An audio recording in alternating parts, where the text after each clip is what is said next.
While beauty can be quite subjective, Africa has some unique but strange benchmarks for beauty. In some places, your neck needs to be as long as an ostrich to attract attention. For others, your skin must be as dark as night, glistening against the sun. Prepare to be blown away as we reveal 20 amazing beauty standards across the beautiful continent of Africa. Imagine wearing your life story on your skin, not with ink, but with intricate scars that speak volumes about who you are, where you come from, and what you've overcome. That's scarification, a fascinating and, let's admit, slightly intense practice that turns the human body into a living canvas of art and identity. Scarification is like a tattoo's cooler, tougher cousin. Instead of ink, the skin is intentionally cut or branded with sharp tools to create patterns, symbols, or even full-on masterpieces. As the wounds heal, raised scars called keloids form, resulting in designs as unique as funerals. Women of the Karo tribe of Ethiopia adorn their torsos with intricate chest and belly scars. These designs aren't just random doodles, but are carefully crafted to enhance their natural beauty. In the eyes of the Karo people, each scar adds a touch of allure, making the women truly unforgettable. The Dinka people of South Sudan use forehead scars to signify bravery, while the Yoruba of Nigeria create elaborate patterns to mark cultural identity. Now, let's not sugarcoat it. Scarification is no walk in the park. The process involves making precise cuts, using sharp tools like knives, razors, or even shards of glass. Substances like ash, charcoal, or plant extracts are rubbed into the wounds to ensure the scars heal raised and prominent. Sure, it stings like 1,000 angry bees, but this step is essential for creating those signature raised patterns. Each tribe has its own set of patterns, like a secret code, etched into their skin. These marks signify belonging to a specific community, social status, or personal achievements. For example, a certain pattern might mean you're part of the royal family. Another design could indicate that you're married or a parent, and some scars even act as protective talismans, which are believed to ward off evil spirits or bad luck. The Ndibala people of South Africa are known for their colorful culture, beautiful beadwork, and perhaps most famously, the women with elongated necks. This unique practice has fascinated visitors and anthropologists alike for generations, but there is so much more to this tradition than meets the eye. Imagine starting this journey as a young girl. One day, your family gathers to mark an important milestone in your life, fitting your first neck ring. The rings are made from brass or copper and are shiny enough to double as a mirror. Your elders carefully measure your neck, and the first ring is added. It is not heavy yet. You are told this is not just a piece of jewelry, but a symbol of your connection to your community, ancestors, and one day, your future family. As you grow older, more rings are added. The process is no random affair. It is done ceremonially, with blessings and rituals to honor your ancestors. By the time you are an adult, you might be wearing enough rings to give even the most extravagant jewelry collection a run for its money. The twist that often surprises people is that the rings do not make the neck longer. Instead, they press down on the collarbone and shoulders, creating the illusion of an elongated neck. It is like an optical illusion, but instead of fooling your eyes with a clever drawing, it involves years of commitment and impeccable posture. The more rings a woman wears, the higher her status in the community. These rings are a sign of wealth, elegance, and respect. But do not get the wrong idea. This tradition is not for everyone. The rings are rarely removed. When they are usually for significant life events like widowhood. This means a woman has to be seriously committed to this tradition. The Mercy and Surma tribes hold on to one of the most striking and eye-catching traditions in the world: the use of lip plates. This practice, which at first glance might leave an outsider wide-eyed and curious, is a mix of culture, beauty, and resilience that has stood the test of time. To create a lip plate, a clay or wooden disc is carefully inserted into a pierced lower lip, gradually increasing in size over the years. For the women of the Mercy and Surma tribes, it is a rite of passage, a marker of beauty, and a social status symbol all rolled into one. The process begins during adolescence, a stage in life that is all about transformation and growth. Picture a young girl sitting with her family, ready to take the first step in this cultural journey. A small incision is made in her lower lip, and a wooden plug is inserted to open the hole. It might sound painful, but it is a badge of honor and an exciting moment for these girls to step into womanhood. Over time, the plug is swapped out for larger and larger plates, each one stretching the lip further. This slow and deliberate process can take years, but patience is part of the beauty here. By adulthood, some women proudly wear plates that are several inches wide. In these tribes, size matters. The larger the plate, the more beautiful the woman is considered to be. It is also a reflection of her family's standing in the community. A bigger plate often means the family is more respected or wealthy, which comes in handy when it is time to negotiate marriage. Families with daughters sporting large plates can expect higher dowries, often paid in cattle. So, yes, a lip plate can help you land the best deal in the village. Local and global critics have called the practice outdated or unnecessary. However, many women in these tribes see lip plates as a source of pride and refuse to let go of this unique tradition.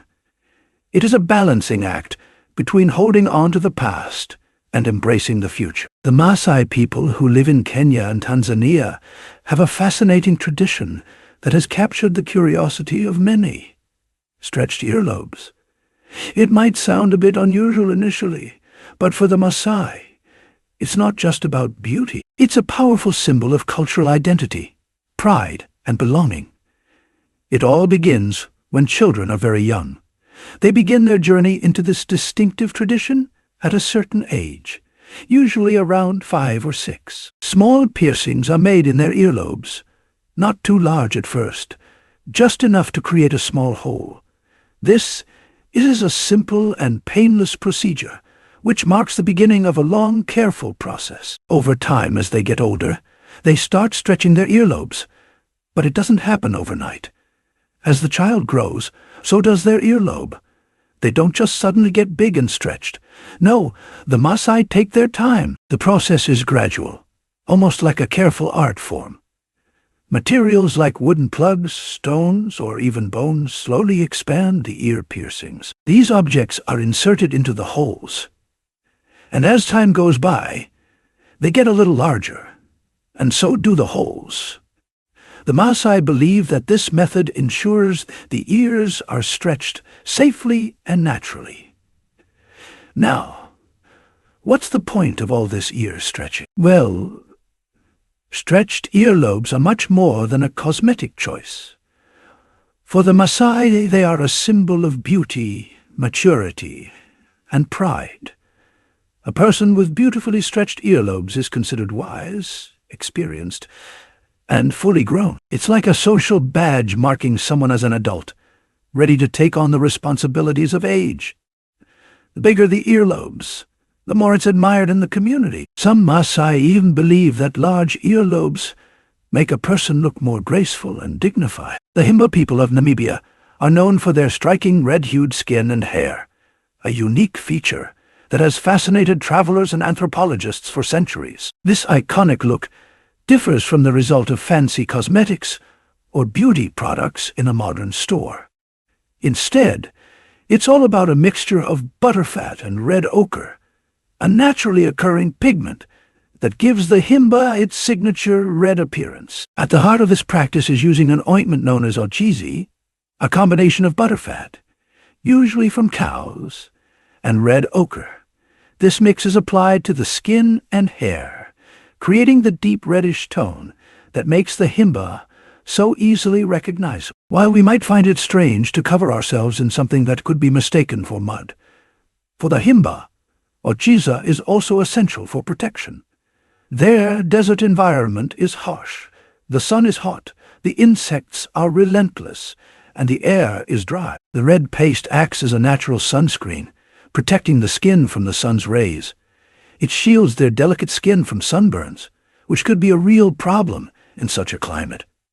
Additionally, ochiza also acts as an insect repellent. Mosquitoes and other bugs in the desert can carry disease and irritation, so the paste helps to keep them at bay. Talk about multitasking. The Himba people are also famous for their beautiful and elaborate hairstyles, and ochiza plays a role here too. Their hair is braided into intricate styles, and the red paste helps maintain them.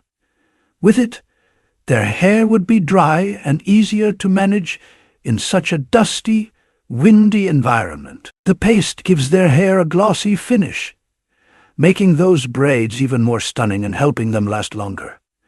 So, not only does it protect their skin, but it keeps their hair looking fabulous. Using ochiza is also deeply tied to the Himba's spiritual beliefs.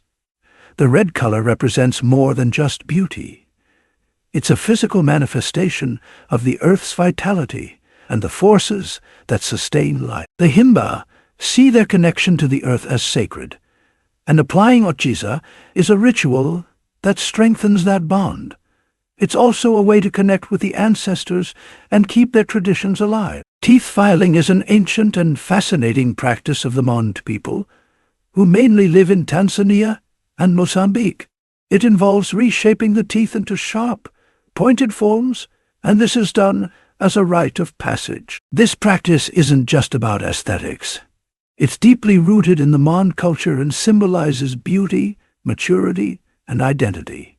Now, how do they do this? Well, it's not like the dentist's office where you get a fancy chair and the sound of buzzing drills. Instead, the Mon people use more rudimentary tools, such as knives or files, to carefully file down their teeth. And yes, this process is painful. But here's the thing. It's not just about the pain. The pain is a part of the journey, a test of endurance and bravery. It's like running a marathon, but for your teeth. The procedure involves scraping away parts of the enamel on the teeth to create sharp, pointed edges. This doesn't happen all at once. It's a gradual process, which means that, for some time, those undergoing the procedure will have a very unusual smile, with some teeth sharper than others. But as they continue the filing, the transformation takes shape, and they begin to develop those distinct, pointed teeth, highly valued in Mon society. So, why go through all this? In Mon's culture, pointed teeth are a mark of beauty. They're considered incredibly attractive and are worn with pride. But beauty isn't the only reason for this practice. Sharp teeth also symbolize maturity. While teeth filing is a personal journey, it's also a communal one. The process is highly ceremonial, with rituals and celebrations surrounding it. The Mon people don't just sit alone in a room getting their teeth filed. No, this is a community event. Family members, friends, and elders gather together to offer support, encouragement, and, of course, a bit of laughter. As with many ancient traditions, teeth filing is slowly fading away. Modern dental practices and globalization have made their mark on the world, and the younger generations of Mon people often opt out of the practice. It's no longer as common as it once was, and, in some places, the ritual is being replaced with more conventional methods of dental care. Facial tattoos are not just ink on the skin. They symbolize beauty, identity, and cultural pride. For the Fani women of West Africa, these tattoos have been passed down through generations, serving as a rite of passage and a way to celebrate their femininity. But if you think facial tattoos are a modern trend or only seen in movies, you should look closer at their rich cultural history. Applying these tattoos is a time-honored tradition that requires skill and precision. The Fani women don't just walk into a tattoo parlor and pick out a design from a catalog. Instead, the tattoos are applied with fine needles using natural pigments like charcoal or plant-based dyes. The process can be pretty painful, let's be honest. Getting a needle poked into your skin repeatedly doesn't sound like a walk in the park. But the Fani women don't shy away from the discomfort. They embrace it because the result is so meaningful. Tattoos have become a permanent part of their identity, a mark of cultural pride, worn on the face daily. Each facial tattoo carries meaning, often tied to family lineage, social status, or marital readiness. For instance, specific designs might be associated with a particular clan or family, visually connecting one's ancestors. It's like wearing a family crest, but on your face. If a woman has a certain design, it might signify that she comes from a long line of warriors, healers, or storytellers. Whatever her family's legacy may be, these tattoos can also represent personal virtues. In some cultures, tattoos symbolize courage, resilience, or wisdom. Imagine having a tattoo that says, "I'm strong, I'm brave, and I've got this." It's not just a design, it's a declaration of who you are. Tattoos allow women to proudly display their inner strength, values, and place within society. Rather than drawing attention away from a woman's face, the tattoos highlight her features, creating a visual harmony that is both artistic and meaningful. Henna body art is an age-old tradition in North Africa, known for its intricate, stunning designs with deep cultural and symbolic meaning. Henna is a plant that's been used for thousands of years. Its leaves are turned into a fine powder to create a paste. This paste is then applied to the skin, where it stains a rich, reddish-brown color. The darker the stain, the longer the henna is left on the skin. Henna paste is typically made by mixing the powdered leaves with water or lemon juice. In some places, other ingredients like tea or essential oils are added to create a stronger, longer-lasting stain. Applying henna is highly skilled, requiring steady hands and an eye for design, making it a creative and personal experience. Henna is especially popular during weddings and festive occasions in North Africa. It's like the ultimate beauty treatment for special occasions, except it doesn't involve expensive creams or fancy beauty products. Instead, it involves painting your body with symbols and shapes that carry significance. For brides, henna is a must. It's considered a symbol of beauty, joy, and blessings for a long, happy marriage. The designs, often applied to the hands, feet, and arms, are intricate and elaborate. They can include floral motifs, geometric patterns, and symbols to ward off evil spirits and bring good fortune. The bridal henna ceremony is often a community event, with friends and family gathering to watch the bride get decorated in these stunning designs. Applying henna is as much a social activity as it is an art. The henna paste is typically applied using a cone or tube, much like a piping bag for icing a cake. It's not a quick job either. It can take anywhere from 30 minutes to several hours, depending on the complexity of the design. Once applied, the paste is left to dry, usually taking about 30 minutes to an hour. After it's dried, the henna is scraped off, leaving a beautiful stain on the skin. The color deepens over the next 24 to 48 hours, turning into a rich, reddish-brown that can last anywhere from 1 to 3 weeks, depending on how well it's cared for. To make the design last longer, many people avoid washing the area with soap and water too much and keep it moisturized with oils. Henna designs can vary greatly across different regions of North Africa. For example, Moroccan henna designs are famous for their bold, geometric lines, which reflect the country's deep appreciation for symmetry and precision. On the other hand, Egyptian henna tends to feature intricate, flowing patterns, often resembling the natural world, such as flowers, leaves, and vines. In Tunisia, henna designs are often delicate and include motifs of birds or fish, representing freedom and prosperity. Meanwhile, in Sudan, henna is used not just for adornment, but also as a sign of social status, with more elaborate designs worn by women of higher status. Despite the growing influence of Western beauty standards and modern trends, henna thrives in North Africa. The tradition of henna has not only survived through generations, but has also found a place in global beauty culture. You'll see henna designs on people worldwide, from high-fashion runways to music festivals, showing how timeless and universal this art form truly is. In many parts of West Africa, having a fuller figure is seen as the pinnacle of beauty, health, and prosperity. This idea of beauty vastly differs from that in Western cultures, where slimness is sometimes prized above all else. In West Africa, fuller figures are celebrated as signs of strength, wealth, fertility, and social status.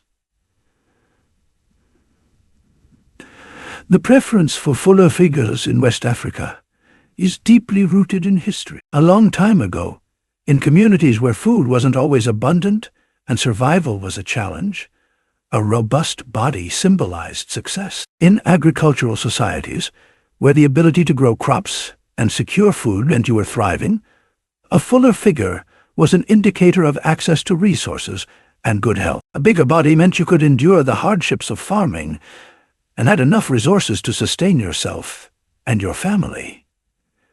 In a sense, a full-figured woman was seen as a beacon of abundance. After all, if a woman had the means to nourish herself well enough to gain weight, it suggested that her family was well off. In this tradition, young women, especially brides-to-be, are placed in a secluded room and provided with a rich and hearty diet to help them gain weight. The idea is that the more a woman weighs, the more she symbolizes her readiness for marriage and the prosperity of her family.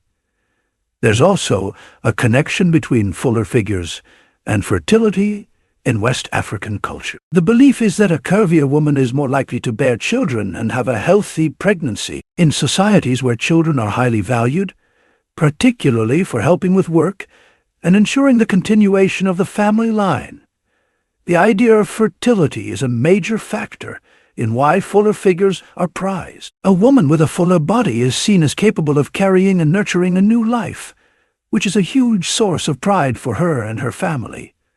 You might think, well, this was probably just a thing of the past. But no, this preference for fuller figures is still alive in contemporary West African culture.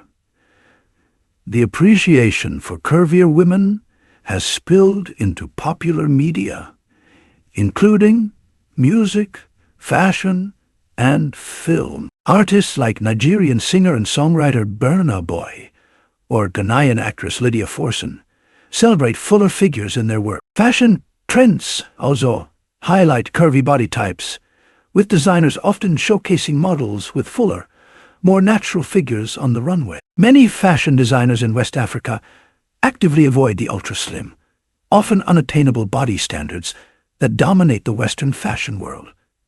Instead, they embrace curves, flaunting them with pride. In Ghana, The Twi people have a beauty tradition that might surprise you. Shaved heads. For Twi women, shaving their heads isn't just about looking good. It's about making a statement. It's a way to express inner beauty, grace, and simplicity. But it's not just a random fashion choice. It's deeply tied to important life events, like getting married, losing a loved one, or going through a rite of passage.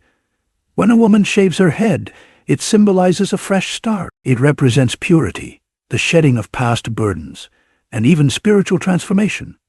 In some cases, it can also signify mourning, showing how closely connected physical appearance and personal experiences are in Twi culture. A shaved head is also seen as elegant.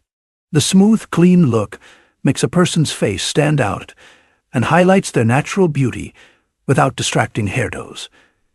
It's a reminder that the simplest things are sometimes the most beautiful. It challenges the typical idea of what makes someone attractive too. While many cultures worldwide think long hair is the key to beauty, the Twi embrace shaved heads, showing that beauty can look different everywhere. And guess what? In today's world, shaved heads are making waves in global fashion and art. Who knew such a timeless look could be so trendy? Now, let's travel to North Africa, where makeup isn't just about looking pretty. It is also about protecting the use of a special kind of makeup called koi makeup, which has been around for thousands of years. Archaeologists have found traces of it in the tombs of Egyptian pharaohs, so it's been important for a long time. Koi makeup is made from a dark pigment called kohl, created by grinding up minerals like galena or antimony sulfide. People apply it around their eyes, creating a bold, almond-shaped effect that makes their eyes pop. But it's not just a quick swipe. Applying it is an art. People use small sticks or fingers to carefully place the pigment along their eyelids and waterline, giving them a dramatic and captivating look. But the fun doesn't stop at the surface. Koi makeup is also believed to protect against the evil eye and negative energies. It's used in daily life and special rituals to avoid bad vibes. Plus, it helps with some practical things too. It reduces glare from the sun, which is super helpful in the hot North African desert. Some even believe it has antimicrobial properties, protecting the skin from infection. Hair in Africa isn't just something you wash and style, it's art. Across the continent, intricate braids and hairstyles aren't just for show. They're deeply tied to a person's social status, age, marital status, and tribe. The styles can tell you a lot about a person, even before they speak. One of the most popular forms of African hair art is braiding. The designs are created with amazing precision and creativity. Whether cornrows, box braids, or Bantu knots, these hairstyles can take hours, and each design is unique. The patterns symbolize personal experiences or life events. For example, in certain communities, married women wear specific braids to show their status, while younger girls might sport simpler styles to show they're not yet married. Hairstyling is also a social activity in many African cultures. Women often come together in groups to braid each other's hair, which becomes a bonding time for storytelling and laughter. It's a way to stay connected to each other and build strong friendships. While these hairstyles are beautiful, they also go beyond looks. They can reflect larger social or political movements. During the Pan-African movement, for example, the afro symbolized pride and defiance against the colonial beauty standards that tried to suppress African identity. So, when you see a stunning braid or natural afro, remember it's not just about looking good, it's about making a statement. Natural oils are like Africa's secret beauty potion. They're not just fancy bottles of liquid. They're part of the continent's soul. From the sunny savannas of West Africa to the deserts of North Africa, oils like shea butter, argan oil, coconut oil, and baobab oil have been used centuries to make skin glow, hair shine, and overall health soar. Let's dive into these magical oils and their importance in African life. First up, we have the superstar, shea butter. This creamy goodness comes from the nuts of the shea tree and is probably the most famous. Packed with vitamins A and E, it's the ultimate moisturizer. It's the perfect solution for dry, flaky skin. In hot, dry climates, it's like a hug for your skin, rich, smooth, and protective. Next, meet argan oil, often called liquid gold. Yes, it's that precious. This oil is a miracle worker for hair and skin, mostly found in North Africa. It strengthens hair and helps prevent the signs of aging. If you've ever seen a bottle of it, you can almost feel the magic working through the cap. Then there's coconut oil, which is lightweight but powerful. With its natural ability to fight bacteria, it's a go-to for soothing skin and conditioning hair in East and West Africa. Coconut oil covers you whether you're dealing with a dry scalp or a sore sunburn. And we can't forget baobab oil, made from the seeds of the tree of life. This oil contains antioxidants, making it a perfect remedy for dry and damaged skin. It's nature's skin fix, straight from Africa's wildest trees. These oils aren't just great for beauty routines, but are woven into Africa's cultural fabric. They appear in important ceremonies like weddings and childbirth,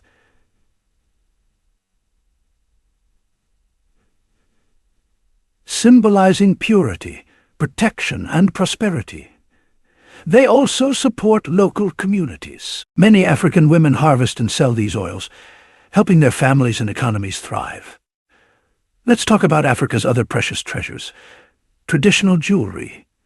But hold on, it's not just about looking pretty. African jewelry is a serious business. It's loaded with meaning, and wearing it tells a story. Whether it's beads, metals, or shells, every piece is like wearing a chapter of history around your neck or wrists. First, let's chat about beads. They're everywhere, and for good reason. Beads have been around for centuries, crafted from glass, stone, or clay. The Maasai people in Kenya and Tanzania use bright beads to create necklaces and bracelets showing their age, marital status, or community role. The color of the beads isn't just for fun. Each color has a deeper meaning. For example, red means bravery, while blue represents the sky and water. So when you see someone decked out in beads, you're not just admiring the style, but learning about their life and story. Next, metal jewelry comes into play. Brass and gold are big deals in Africa, especially in Ghana.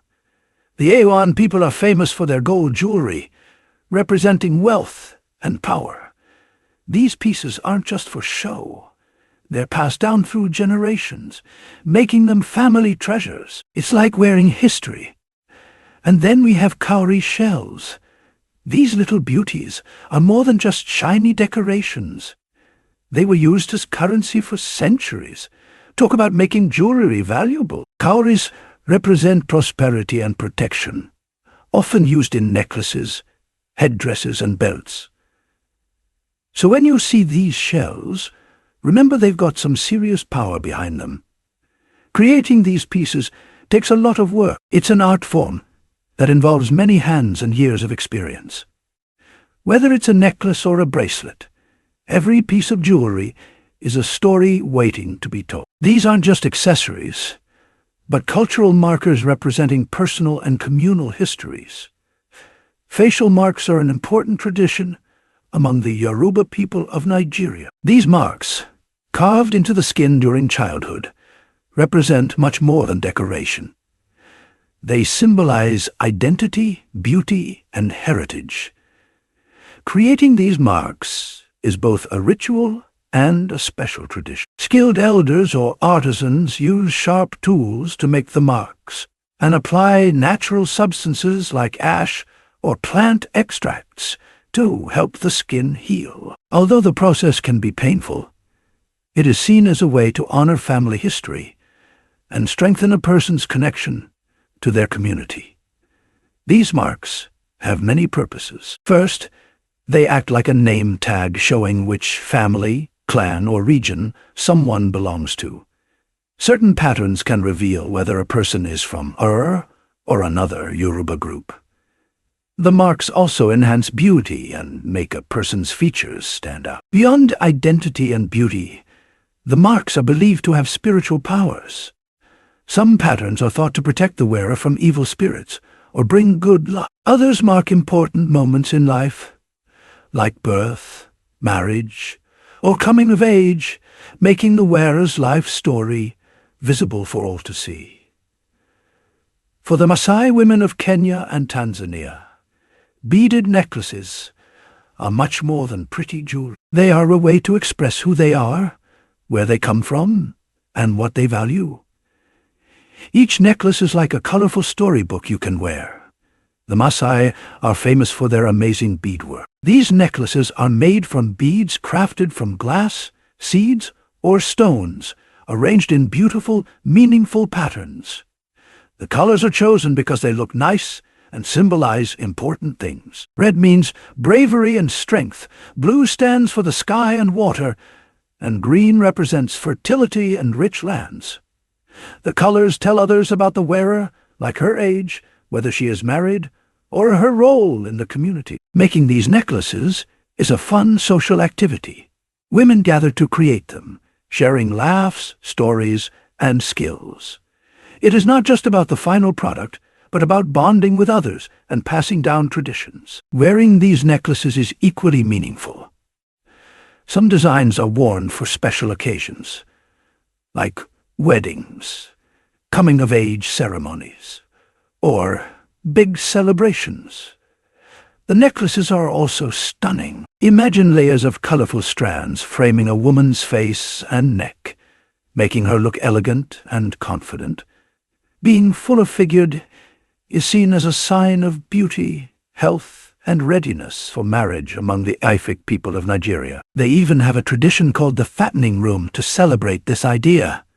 When a young woman is about to get married, she is taken to a special room where she stays for weeks or months. During this time, she is pampered and fed delicious, rich foods like pounded yam, plantains, and soups to help her gain weight. But it is not just about eating. She also learns important life skills like caring for a home, raising children, and honoring cultural values. When she leaves the fattening room, she is transformed. She is fuller in figure, more confident, and prepared for her new role in life. In Ifik culture, a fuller figure means fertility, beauty, and a family that can provide well. Although the fattening room tradition is less common due to changing beauty standards and health concerns, it is still an important part of Ifik culture. In North Africa, the Berber people have a long history of wearing nose piercings. It's not just about looking pretty. Nose piercings are a big deal. They show off a person's beauty, cultural identity, and social status. These piercings tell the story of the Berber tribes that live in Morocco, Algeria, and Tunisia.